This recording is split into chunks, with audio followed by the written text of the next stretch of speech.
amazing. Everywhere we go, it's super crowded.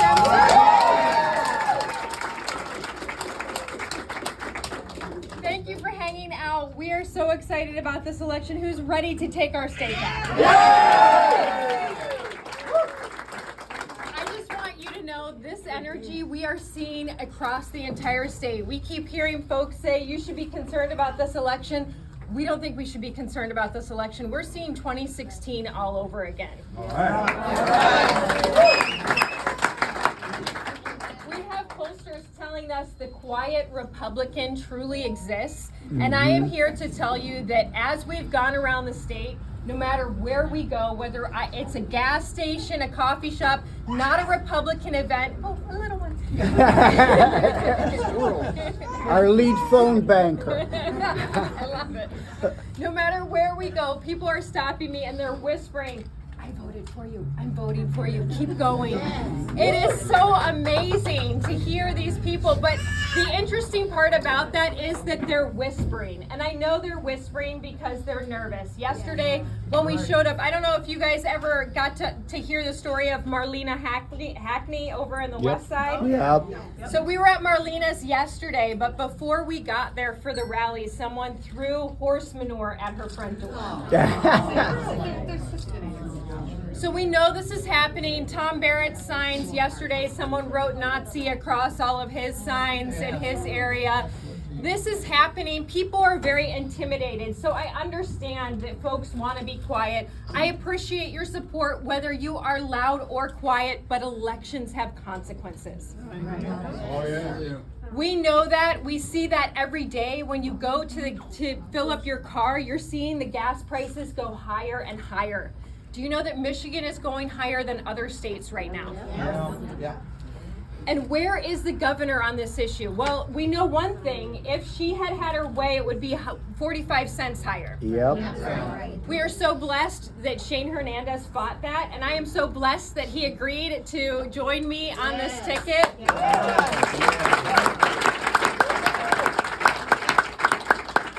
He fought that for all of us, and he will continue to fight. He is a champion. He is great with the budget. We want to look toward the future in the state of Michigan. And the future, I really believe, is not only our children, but safe cities and our small businesses. And right now, those are the three areas where we see a major struggle.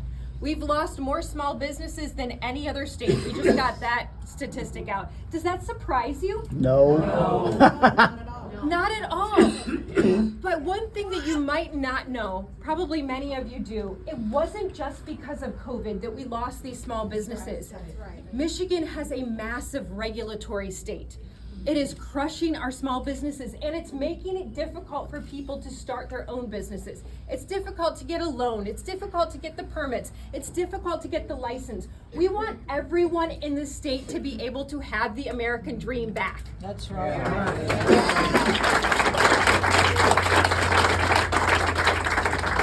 Let's make it easy to build our communities from within. Let's not have Chinese companies come in and get all of our money.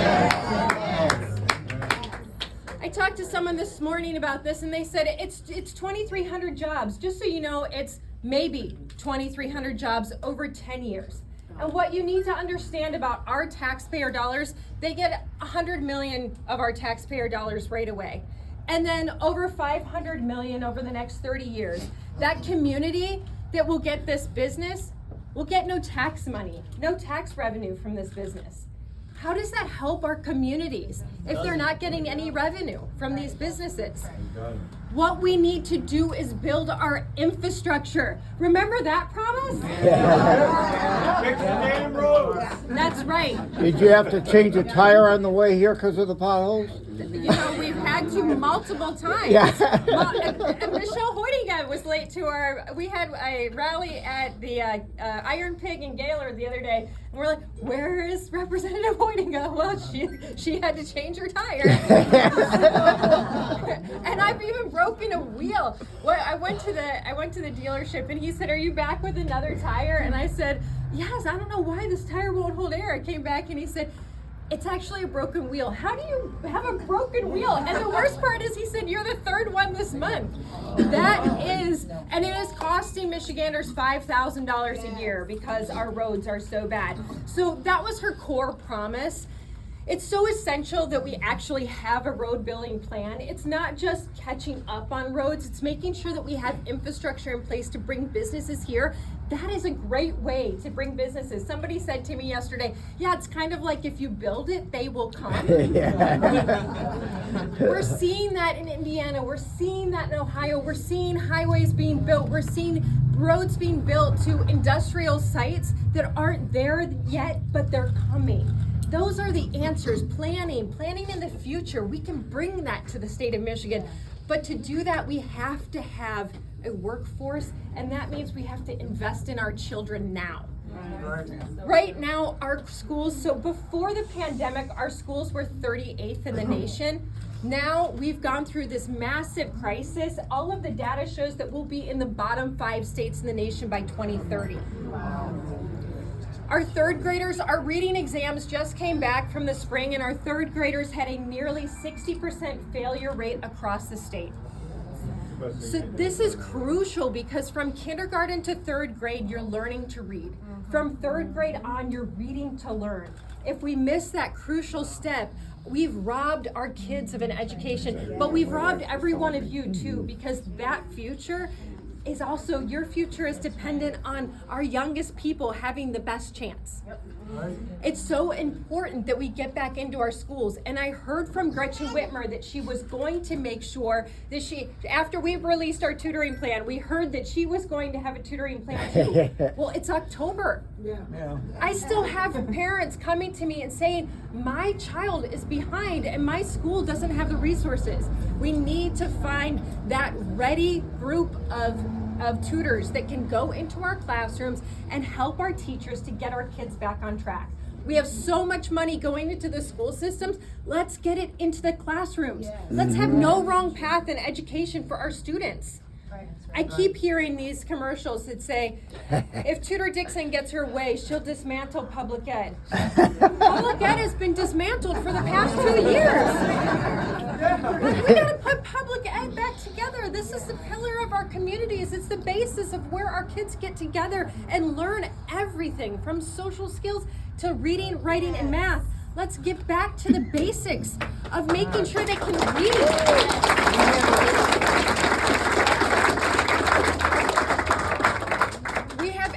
Gretchen Whitmer, where she stands on some of this radical stuff that's in our schools. Oh boy.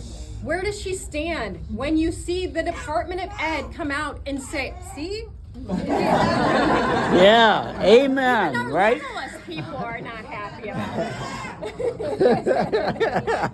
Do you have a date for a debate? Yes, next week, next Thursday, the 13th. Yes, right. But we've asked her, where does she stand? You saw the Department of Ed came out with a training that is saying that teachers should ask pronouns, ask gender, ask name, and then keep that from parents. And even if the child is suicidal, you can go to mom and dad and say that, but not why. No. So mom and dad are going to be left out of the conversation. And over and over and over again, even just yesterday, somebody was quoted in the paper saying they could be in danger if mom and dad know. Mom and dad are now demonized? Yes. Yeah. No way, not in this state. People will say to me, why are you so concerned about this? Because we see it happening across the country, and there is nothing more precious to us parents than our children. That's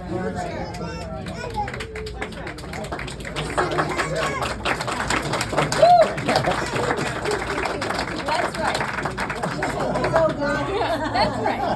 That's right. That's your new Treasury Secretary. Not a fan of diversity, equity, or inclusion.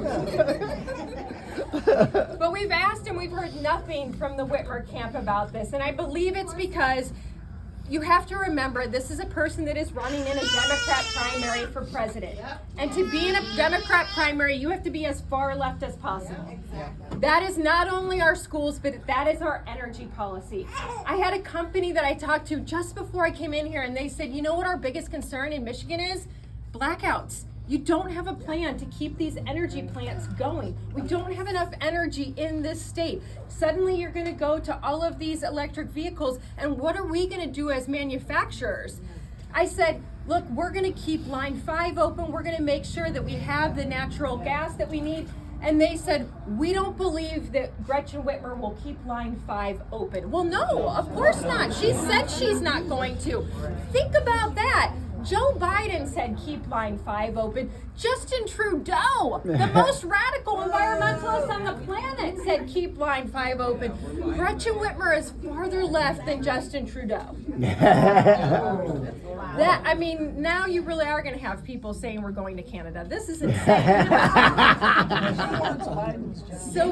That's exactly right. I know, you saw her, you see Tim Scott down in Ohio. They're like, are you going to campaign with Joe Biden? No, not campaign with Joe Biden. Gretchen's holding hands.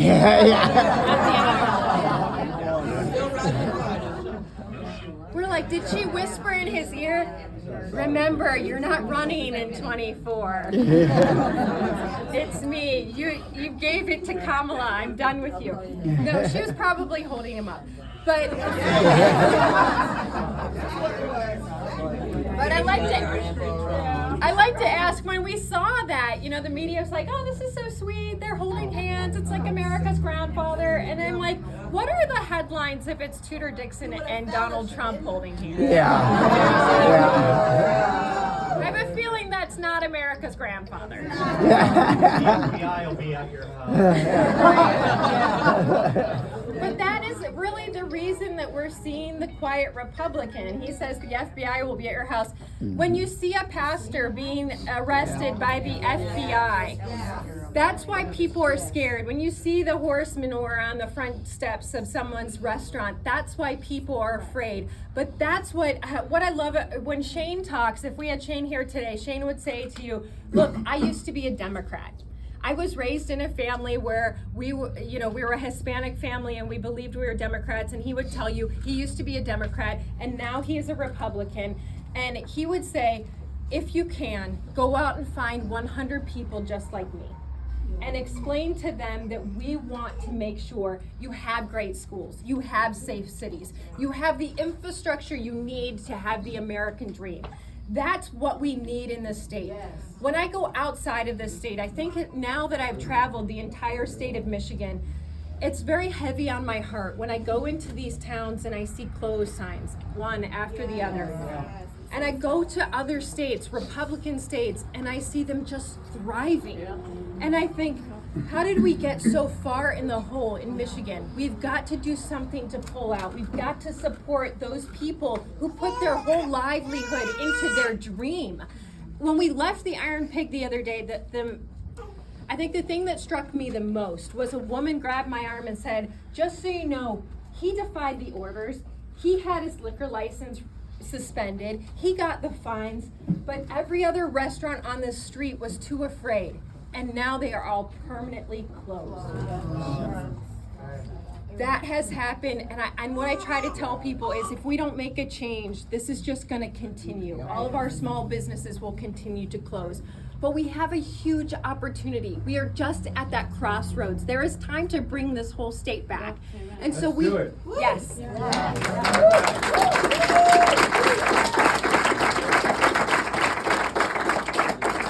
We have the proposal because we have the funding to get into our schools and make sure we are giving our kids the tutors that they need to make sure they have those critical basic skills of reading, writing, and math. We also want to make sure that parents have access to what's happening in their child's school. So we have the Parents' Right to Know Act where parents can just go onto the computer, find their child's school classroom, find out what books are there, what the class syllabus is, what trainings the teacher has had. Pretty simple stuff, but just reassuring parents that they're involved in the classroom. We also have our Safe Cities plan because as you've seen, crime has risen across the state, a 30% increase in homicides in the state of Michigan. It is crucial for us to bring businesses here and more families here, that we get schools and we get safety back on track. So we've presented our $1 billion plan to put $1 billion new dollars into law enforcement to make sure that we are able to recruit and retain. You've seen other states like Florida that are recruiting police officers and giving them incentives to make sure they stay in the state. That's so important in this state. We had a governor that marched with defund the police, talked about supporting the spirit of defund the police. Our police do not feel like they have the support that they need. That's right. We need to have incentives, and then, you know, it's funny when I talk to our cops across the state, they're like, we really don't want anything from you, just your support. Let us do our job. They want to support us.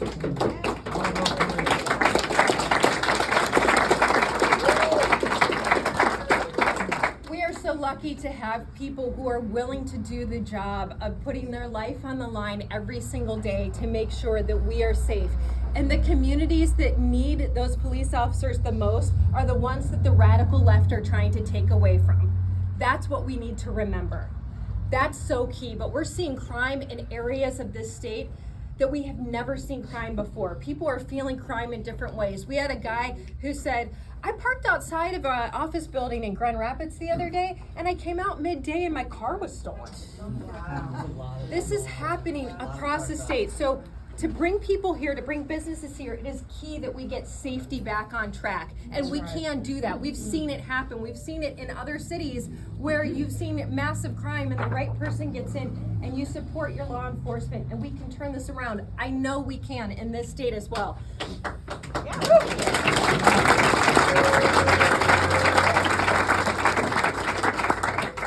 And going back to being a partner with our folks that want the American dream, a partner with all of our businesses in the state, that is something that we can do as well. This is something that Governor Snyder worked on, Governor Engler was very good at.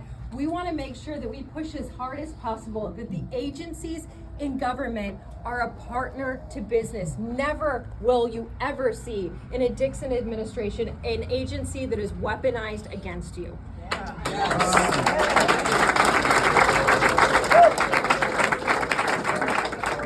We will not have businesses waiting for licenses. We will not have businesses waiting for permits. These are the areas where we are losing business to other states, because it is easier to go to Indiana or Kentucky, where they come to you with their entire team and they say, we have got the permission of the governor to tell you we will do what it takes to make sure you build here.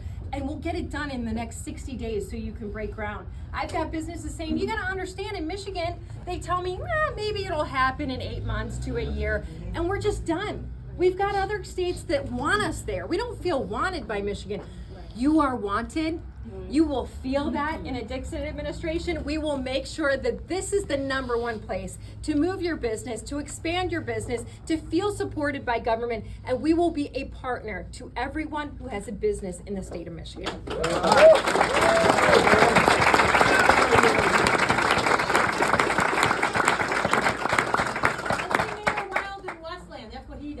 Pardon me? Go see Mayor Wild in Westland. That's what he does. He brings all the commissioners and everybody. They sit all down one meeting, and when you're opening a new business, he gets it done in 60 days. See, this is the future, and this is what we can do. So I know that right now, everyone, it feels very heavy-hearted. I know when you go to the gas station, you feel very heavy-hearted. At the grocery store, when you take your kids to school, I understand that because I'm living it alongside you. But I want you to know we are going to bring it back. We have hope. We have a great team, and all of you are going to help us. So make sure you get out there and get those 100 people that you don't expect.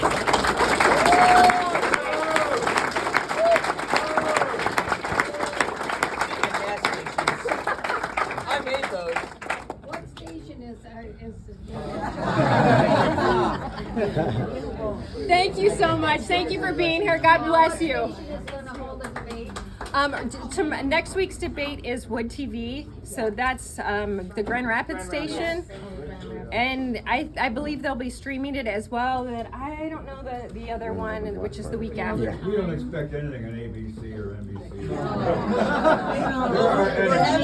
maybe after. They are our enemies. Yeah. How can we get rhinos out of our houses? That's this January. You know what? Vote, because we have great people on this ticket. We've got Christina, we have Matt. If we can get those top 3 seats, that gives us a lot of ability to take our state back. Absolutely. That's right. I just want to say, from a person formerly running for school board in the August primary, I want to publicly endorse you, and I hope you win. You have a good platform. You are going to focus on downriver most of all, I've been in Downriver all my life. I've looked at this town as life. And there are so many small businesses around here, and you will get that done. Let's get something done this November.